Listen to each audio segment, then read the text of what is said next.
ശ്രീ പദ്ധതിയിൽ വിദ്യാഭ്യാസ വകുപ്പ് തൽക്കാലം തുടർ നടപടികൾക്കില്ല. കേരളം സ്കൂളുകളുടെ പട്ടിക ഉടൻ കേന്ദ്രത്തിന് കൈമാറില്ല.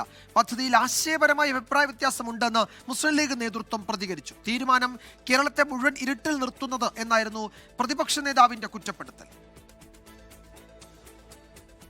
PM ശ്രീ പദ്ധതിയിൽ ഉൾപ്പെടുത്തേണ്ട സ്കൂളുകളുടെ പട്ടിക ഉടൻ കൈമാറേണ്ടെന്നാണ് വിദ്യാഭ്യാസ വകുപ്പിന്റെ തീരുമാനം. ധാരണാപത്രം ഒപ്പിട്ടാൽ സംസ്ഥാനം സ്കൂളുകളുടെ പട്ടിക കേന്ദ്രത്തിന് കൈമാറുന്നതാണ് അടുത്ത നടപടി. കേന്ദ്രം ഗുണഭോക്തൃ സ്കൂളുകളെ തിരഞ്ഞെടുക്കുന്നത് ഈ പട്ടികയിൽ നിന്നാണ്.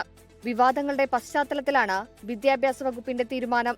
ആദ്യം ഫണ്ട് ലഭിക്കാനുള്ള പ്രപ്പോസൽ മാത്രം സമർപ്പിക്കും. SSKക്ക് 971 കോടി രൂപ നൽകാമെന്ന് കേന്ദ്രം ഉറപ്പു നൽകിയിരുന്നു. PM ശ്രീ പദ്ധതിയിൽ ഒപ്പിട്ടാൽ തടഞ്ഞുവെച്ച വിഹിതങ്ങൾ നൽകാമെന്നായിരുന്നു കേന്ദ്ര നിലപാട്. പദ്ധതിയെ എതിർത്ത് മുസ്ലിം ലീഗ് ദേശീയ ജനറൽ സെക്രട്ടറി PK കുഞ്ഞാലിക്കുട്ടി വീണ്ടും രംഗത്തെത്തി. ആശയപരമായ വലിയ ഒരു അഭിപ്രായ വ്യത്യാസമാണ്. നിലപാട് കോംപ്രമൈസ് ചെയ്തിട്ട് ഇനി ആരൊക്കെ ഇതിനോട് സമരസപ്പെട്ടു പോകും, അതായത് സാഷ്ടാംഗം പ്രണാമിക്കും എന്ന് നമുക്ക് നോക്കാം. ഞങ്ങളേതായാലും ഇല്ല, വമ്പൻ ബടായികളായിരുന്നു, ഇങ്ങോട്ട് തൊടികൂലെന്നൊക്കെ ആയിരുന്നു. അവസാനം വന്നിട്ട് ഒരൊറ്റ പ്രണാമമാണ്. പുറത്തുവരുന്നത് ഞെട്ടിക്കുന്ന വിവരങ്ങളെന്ന് പ്രതിപക്ഷ നേതാവ് VD സതീശൻ പറഞ്ഞു. അപ്പോൾ കൂടെയുള്ള മന്ത്രിമാരെയും ഇടതുമുന്നണിയിലെ ഘടകകക്ഷികളെയും എത്ര വലിയ കബളിപ്പിക്കലാണ് ഈ മുഖ്യമന്ത്രി നടത്തിയത്, വിദ്യാഭ്യാസ മന്ത്രിയും ചേർന്ന് നടത്തിയത്.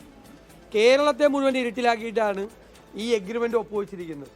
എന്ത് സമ്മർദ്ദമാണ് ഉണ്ടായത്, ഏത് തരത്തിലുള്ള ബ്ലാക്ക് മെയിലിംഗ് ആണ് ഇതിൻ്റെ പുറകിൽ നടന്നിരിക്കുന്നത്, എന്ത് ഗൂഢാലോചനയാണ് ഇതിൻ്റെ അകത്ത് പുറകിൽ നടന്നിരിക്കുന്നത് എന്ന് പുറത്തു വരണം. ശബരിമല വിഷയത്തിൽ നിന്നും രക്ഷപ്പെടാനുള്ള CPIM-ഉം CPIയും തമ്മിലുള്ള ഒത്തുകളിയാണ് PM ശ്രീ വിവാദമെന്ന് കേന്ദ്രമന്ത്രി ജോർജ് കുര്യൻ വിമർശിച്ചു.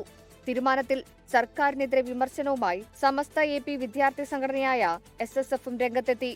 24 തിരുവനന്തപുരം. ലോകത്തെവിടെയായാലും ഏത് സമയത്തും 24 വാർത്തകളും ഓഗ്മെന്റഡ് റിയാലിറ്റി പാക്കേജുകളും എക്സ്പ്ലെയിനറുകളും വിശദമായി കാണാൻ ഞങ്ങളുടെ YouTube ചാനൽ നിങ്ങൾക്ക് സബ്സ്ക്രൈബ് ചെയ്യാം.